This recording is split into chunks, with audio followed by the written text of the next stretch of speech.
Binabati ko kayo mga kapatid sa pangalan ng ating Panginoong Hesus Kristo. Ipagpapatuloy natin ang ating pag-aaral sa Sunday School ng Christian Holiness at nasa bahagi tayo na pinag-aaralan natin ang Standards of Holiness. And to refresh your memory, why do we need a standard? For the simple reason that without a standard, we cannot define sin or holiness. Ang pinag-aaralan nating pinakapayak sa serye na ito ay paano magpakabanal, anong pag-iwas sa kasalanan. But what do we know of holiness and what do we know of sin without a standard? So the standard is imperative. And as to what that standard is, the supreme standard is God no less. Be holy as I, the Lord your God, am holy is the standard set forth in the Old Testament, repeated in the New Testament. Kaya dahil banal ang Diyos, yan ang pamantayan ng ating kabanalan. Ngunit ano bang ibig sabihin na ang Diyos ay banal? Magkakanya-kanya tayo ng paniniwala at pag-aakala kung ano ang kabanalan ng Diyos, kung kaya't hindi ito iniwan sa atin. Binigay ng kasulatan ang mga pamantayan ng kabanalan na siyang susunod sa kabanalan ng Diyos. At apat ang pinag-aaralan natin sa bahaging ito ng ating serye. Atin ngayong tinitingnan ay ang Ten Commandments. Susunod nating titingnan ang Kingdom of Christ. Pagkatapos noon ay ang example of Jesus, and we will conclude with the fruit of the Spirit. Kaya't narito na tayo sa Ten Commandments na pag-aaral. And very basic na malaman natin, the Ten Commandments were written on two tablets of stone as I kept repeating by no less than God Himself. Pero sa pagsusuma o pagbubuod ng Panginoong Hesus ng 10 utos, pinakita niya na mabubuo dito sa dalawa. At ang dalawang utos na yon na sinabi niya, he summarized the two tablets of the Decalogue. Love the Lord your God with all your heart. And the second is, love your neighbor as yourself. And so, traditionally, we have understood the Ten Commandments as being divided between two sets of commands. The first table and the second table. The first table of the law pertains to duties that have to do with God or religion, while the last 6 commandments are duties that pertain to our fellow man or what we call ethics. Kaya ng aking ay paliwanag, sa sari-saring kasalanan ng pinag-aralan natin ay binigyan din natin ng diin ang kaugnay ng mga utos na nasa second table of the law. Ang mga utos ng first table of the law ang mas hindi natin natutukan, kaya't ito ang ating tinututukan sa bahaging ito. Na pag-aralan na natin ang tinawag kong pinakamakontrobersya, pinagtatalunan, pinagdududahan, at yan ang the Sabbath command. And what I emphasized about the Sabbath command is that it is creation mandate even before there was the moral law. Before the Mosaic law, at the creation of everything, the Lord sanctified the seventh day and made the Sabbath out of it. At ang sabi nga ng Panginoong Yesus, the Sabbath was made for man, not man for the Sabbath. Idagdag mo pa rin ang moral law, kaya the Sabbath is both creation mandate and moral law, and that makes the Sabbath binding. Ito ay sumasaklaw pa rin sa lahat ng sangkatauhan. At para sa mga mananampalataya, ang kanilang Sabbath na kinikilala ay ang araw kung saan nabuhay ang Panginoong Hesus mula sa mga patay. So Sabbath corresponds to the Christian's Lord's Day of Sunday, and the fact that it is still the Sabbath is made clear in Hebrews 4 verse 9. In the present tense, the writer says, there remains a Sabbath rest for the people of God. So it is binding. However, we must take care that it does not erode into a bondage. The Sabbath is not bondage. Sa katang panawagan sa mananampalataya ay magkaroon tayo ng kagalakan, hindi pagkaalipin ng legalismo. Yan ang panawagan ng Panginoon through Isaiah, that we call the Sabbath a delight, the holy day of the Lord. Titingnan na rin natin ang first commandment, and the first commandment is spelled out as, you shall have no other gods before me. Ang prinsipyo nito ay there is only one God, and He demands and deserves man's worship. hinimay natin ito sa pagtingin ng what is the requisite, ano ang hinihingi, anong pinapairal. We must recognize and own the only true revealed God. Hindi lahat ng dinidiyos ng mga relihiyon ay ang tunay na Diyos. Isa lang ang tunay na Diyos na nagpahayag supremely in Jesus Christ. Then makikita din natin ang pinagbabawal is it forbids denying of God or failing to worship Him as God.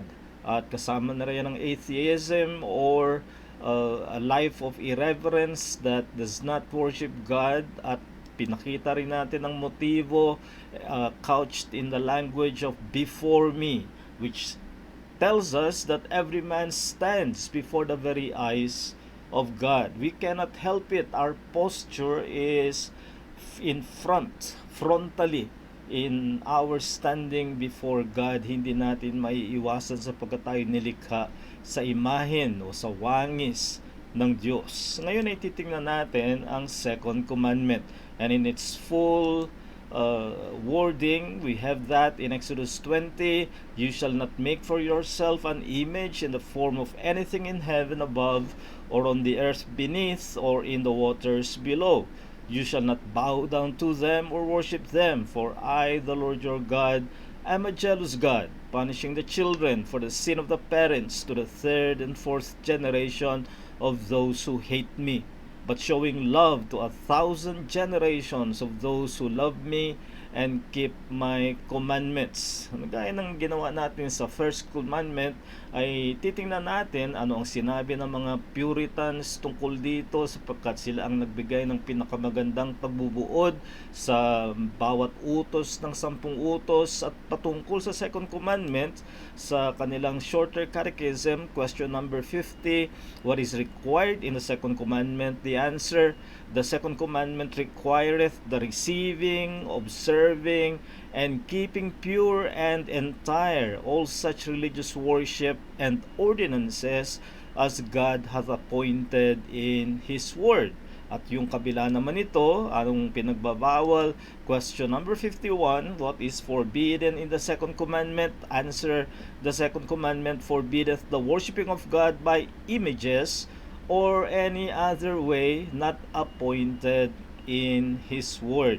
Kaya muli, tingnan natin ano ang requisite, anong pinapairal ng ikalawang utos. Ang makikita natin dito ay ang pagsamba sa Diyos, worship God only as He prescribes in His Word. That summarizes succinctly ano ang requisite ng second commandment. It is worship, but this time it is worship that has a clear prescription. May maliwanag na pagtatalaga. We must understand that every approach to God in worship must meet this question which God asked of the people of God, the people of Judah, in the Old Testament through Isaiah, in Isaiah 1 verse 12, when you come to appear before me, who has required this at your hand to tread my courts? Yan ang tanong. Kapag lalapit ka sa Diyos, ang tinatanong ng Diyos ay sino ang umutos, sino ang humingi, sino ang nagpairal, who was required. So it must be required by God in order for it to be acceptable.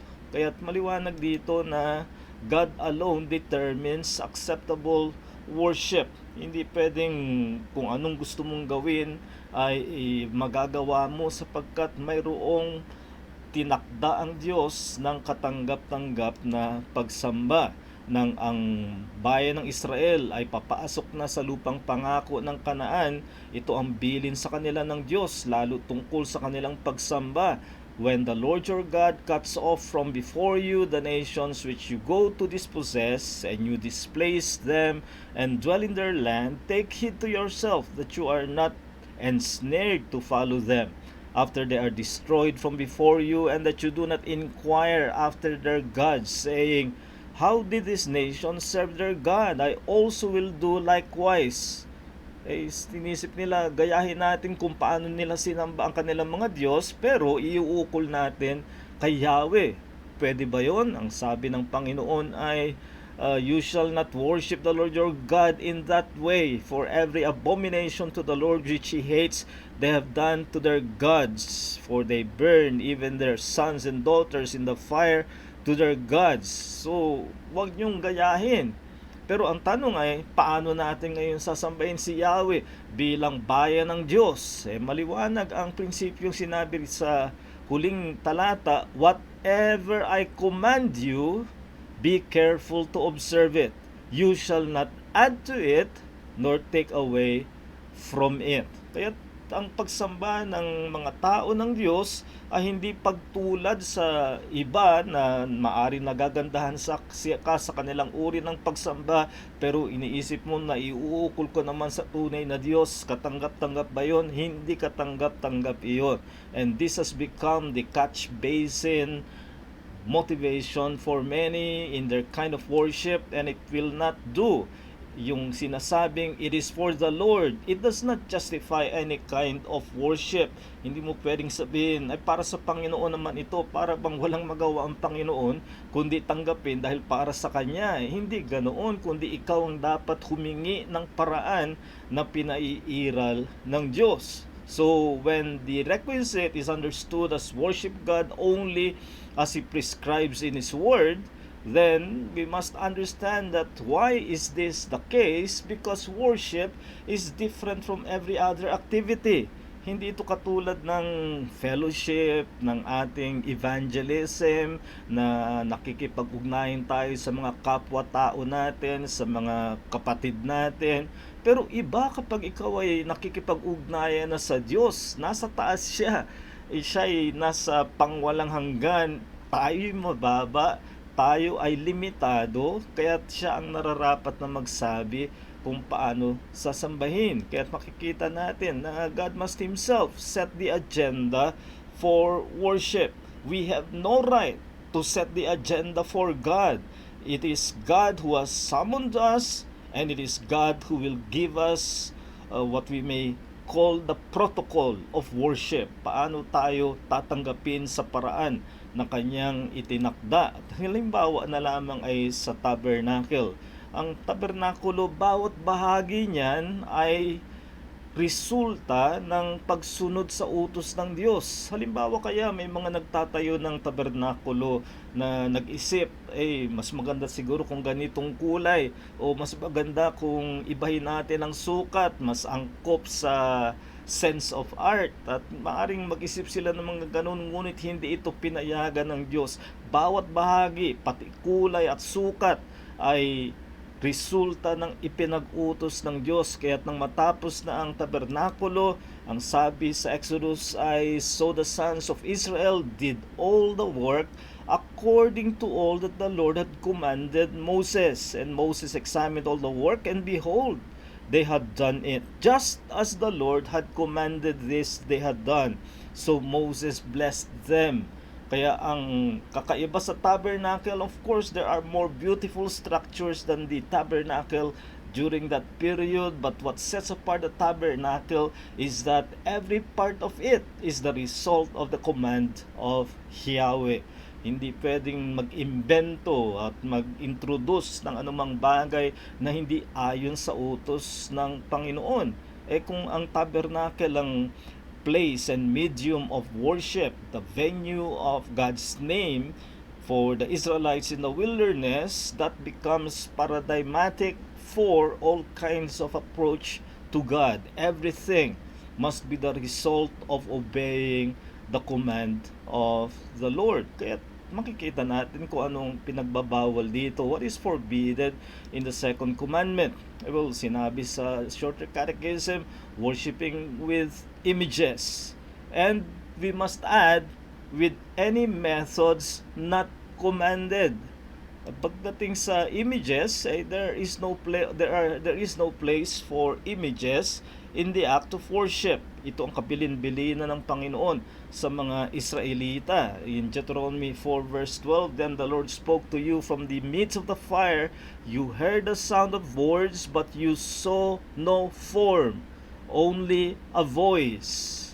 At anong implikasyon niyan? Following that verse, verses 15 and 16. So watch yourselves carefully, since you did not see any form of the day on the day the Lord spoke to you at Horeb or Sinai from the midst of the fire, so that you do not act corruptly and make a graven image for yourselves in the form of any figure, the likeness of male or female. Liliwanagin ko lang, hindi pinagbabawal ang art of sculpture or painting, na hindi ka pwedeng magpinta o gumawa ng mga ribulto sa pangalan ng sining. In fact, even in the tabernacle, in the Ark of the Covenant, there were carvings of angels. Kaya't hindi pinagbabawal yung carving images in itself, but rather the carving of images and the use of images for worship. Hindi mo sila maaring sambahin, hindi sila maaring maging paraan ng paglapit sa Diyos. So images have no place in the act of worship. And that includes, may I add, heart images. Images or idols of the heart. Whether that is living or invented, anuman na tratuhin mong para lamang sa Diyos, kahit wala kang imahen, ay isa ng idolatry. Ito ang sinabi ni Ezekiel, for anyone of the house of Israel or of the immigrants who stay in Israel, who separates himself from me, sets up his idols in his heart, puts right before his face the stumbling block of his iniquity, and then comes to the prophet to inquire of me for himself, I, the Lord, will be brought to answer him in my own person. Ibabala ito doon sa maaring wala silang imahen, pero sa puso nila ay nandoon ang kanilang tinatrato na Diyos. At yan ay maaring mangyari sa atin. Wala kang images as far as your worship is concerned. You are attending an evangelical Bible preaching church, pero kung ang umiiral sa buhay mo at sa iyong puso ay tinatrato mong dapat lamang para sa Diyos, anything, anyone we treat in the place of God becomes your idol. Kaya pagsusuri ito para sa atin. Kaya worshiping according to God's commandment will mean we reject not only images but methods that are not commanded. Isang prinsipyo ang liwanagin natin. Worship is rejected because it is not commanded. That is a principle that runs through from the Old Testament to the New Testament. Every act of worship rejected by God, the reason attached is He did not command it. Isang halimbawa nito ay mismong mga anak ni Aaron, kaya't mga saserdote ito, doon pa mismo sa matatawag nating inaugural service in the tabernacle. Anong nangyari? Now Nadab and Abihu, the sons of Aaron, each took his censer and put fire in it and laid incense on it and offered an authorized fire before the Lord, which He had not commanded them. And fire came out from the Lord and consumed them, and they died before the Lord. So anong dahilan na mismong mga saserdote na ang talagang sinasamba nila ay si Yahweh, ngunit bakit sila tinanggihan? Hindi lang tinanggihan kundi hinatulan, ay sapagkat gumawa sila ng gawang pagsamba na hindi iniutos. At yan ang palaging ibinibigay na rason. Isang halimbawa, sa worship of Baal, maaaring sabihin natin, bawal yun. Pero hindi yun ang ibinigay na dahilan. In Jeremiah 19 and verses 4 and 5, basahin natin ang bandang hulihan na lamang na sinabing, they have filled this place with the blood of the innocent and have built the high places of Baal to burn their sons in the fire as burnt offerings to Baal, a thing which I never commanded or spoke of, nor did it ever enter my mind. Makikita ninyo ang maliwanag na ibinibigay na dahilan ay dapat kapag sumamba ka, iniutos. Kapag sumamba kang hindi iniutos, ito ay tatanggihan ng Diyos. Again, it is rejected not just because it was forbidden, but because it was not commanded. Napakadaling sabihin sa mga pangyayaring ito na gumawa sila ng pinagbawal ko. Pero ang binigay na dahilan ay gumawa sila ng hindi iniutos ng Panginoon. At nagpapatuloy ito hanggang sa bagong tipan. Worship is rejected because it is not commanded, ay maging sa mga Pariseo. Hindi mo masasabing ang mga Pariseo ay sumasambang may mga imahen o sumasamba sa mga maling Diyos. Sumasamba sila sa tunay na Diyos. Ngunit anong sabi ni Jesus sa kanila? Well did Isaiah prophesy of you hypocrites, as it is written, these people honors me with their lips, but their heart is far from me. And in vain do they worship me, teaching us doctrines, the commandments of men. You leave the commandments of God and hold fast the traditions of men. And we learn here that even in worshiping the true God, as the Pharisees were doing, one must choose between God's command or man's tradition. Hindi pwedeng magkasabay. Madalas, ikaw ay hihilahin ng naging kaugalian na ng mga tao na ganitong gawin sa pagsamba. Ngunit ang sabi ni Jesus, sa pagpipilit ninyong gawin ang kaugalian o tradisyon ng tao, iwinawalang bahala ninyo ang utos ng Diyos. Sa makatwid kay na kailangan mong mamili, utos ba ng Diyos o kaugalian ng tao. And for the New Testament church, that of course means New Testament commands. Hindi naman natin sinasabing lahat ng iniutos sa Israel, pati na ang mga paghahandog at paghahaing susunugin ay gagawin natin, sapagkat yan ay binigyang katuparan na kay Jesucristo, kaya't may progreso maging ang paraan ng pagsamba.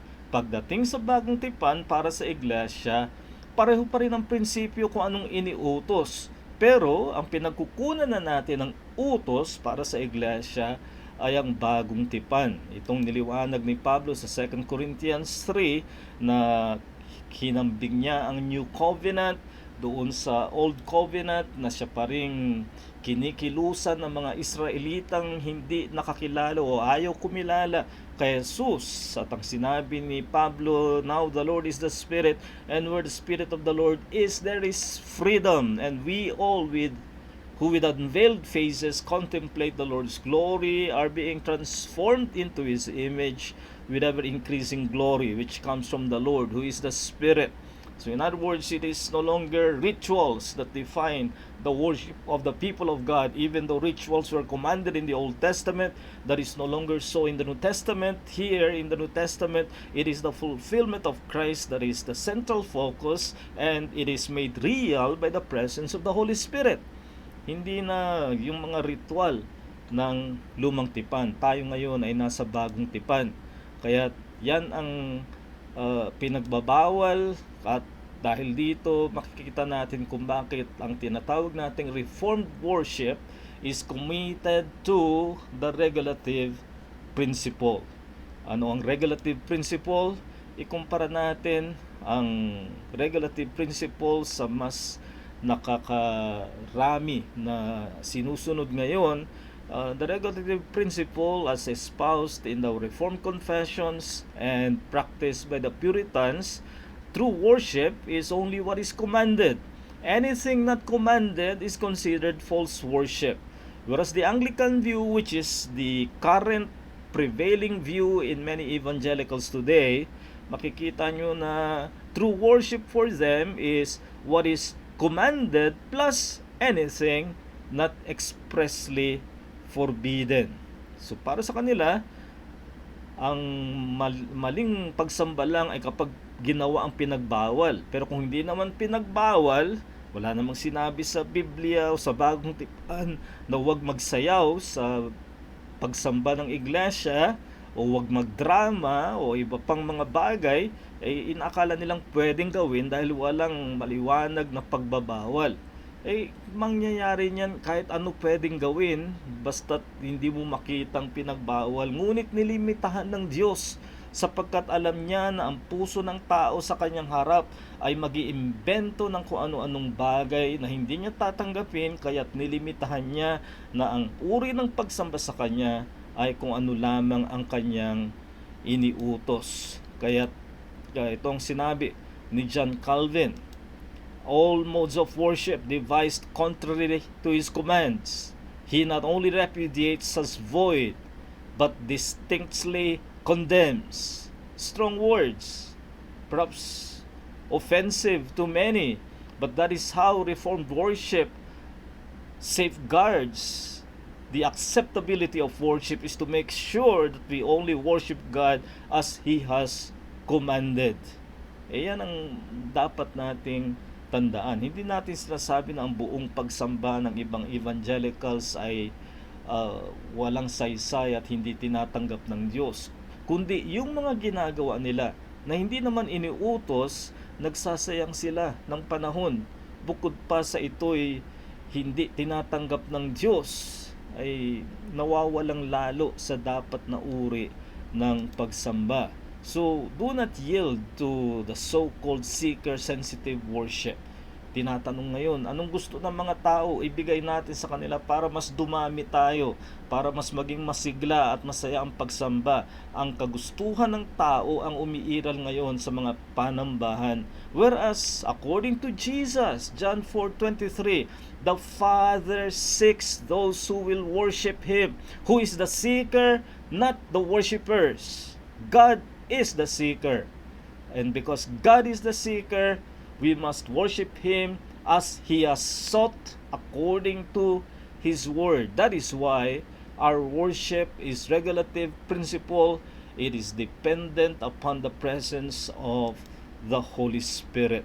So anong mga kadahilanan na maibibigay dito kung bakit ganito ang ating uri ng pagsamba?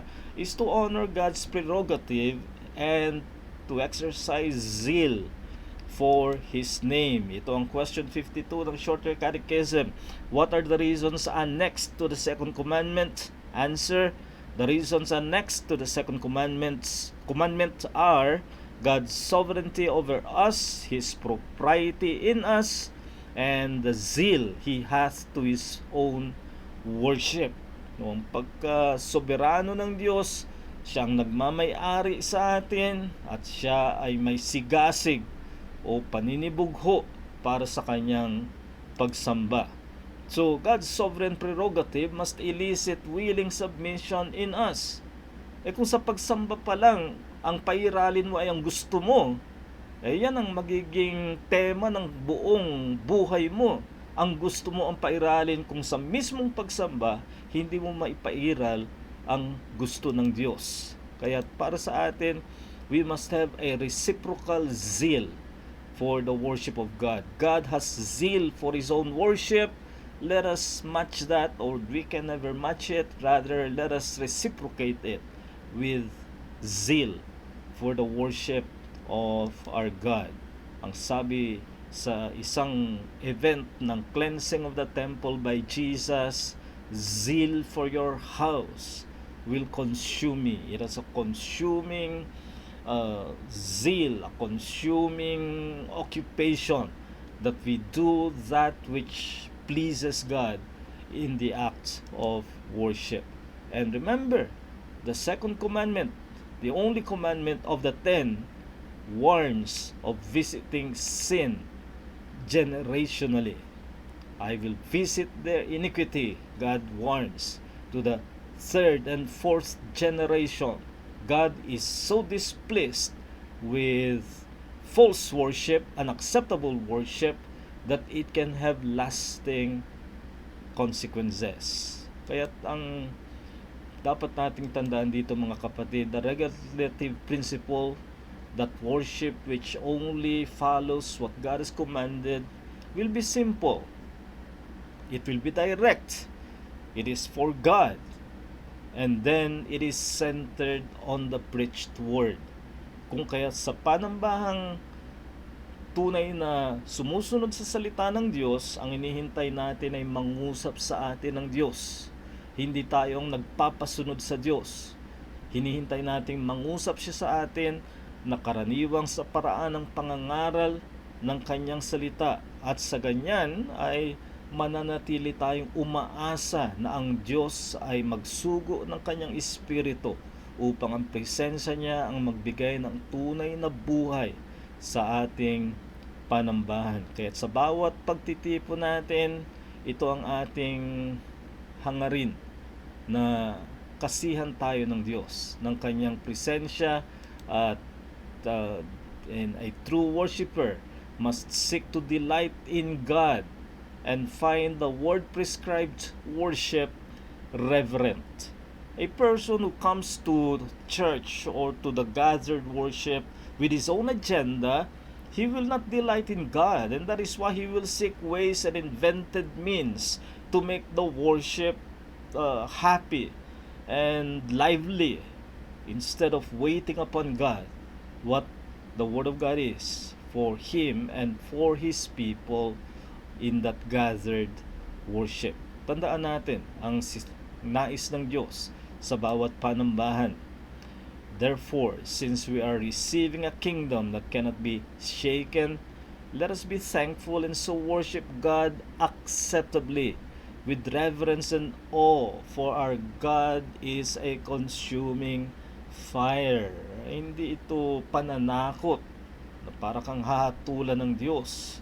God as consuming fire refers to His holiness. That God is unapproachable in Himself because we are sinners, but in His graciousness He has given to us Jesus Christ. Now we are summoned into His presence. It behooves us to be reverent in worship, making God the center of our worship and delight. And if we do that in worship, it will spill over into every facet of the Christian life, and that is a sure formula for us to be truly holy. Kaya sana ay maging panuri ito sa atin na ang pagpapakabanal natin ay makikita sa uri ng ating pagsamba. Sumunod tayo sa unang utos na wala tayong ibang kinikilalang Diyos kundi ang Diyos na nagpahayag kay Kristo. Ngunit sa ating paglapit sa Kanya sa panambahan, magpakabanal din tayo na ang ating pagsamba ay kung ano lamang ang Kanyang iniutos, at ang ating buong pag-uukol ng pagsamba ay bilang kagalakan sa Kanya, para sa Kanyang kapurihan at para sa Kanyang kalwalhatian. Maraming salamat sa inyong pakikinig. Sana kayo'y nakinabang at muli ay pagpalain kayo mula sa pag-ibig ng Ama, mula sa biyaya ng Kanyang anak na si Jesucristo, at mula sa pakikipisan ng banal na Espiritu.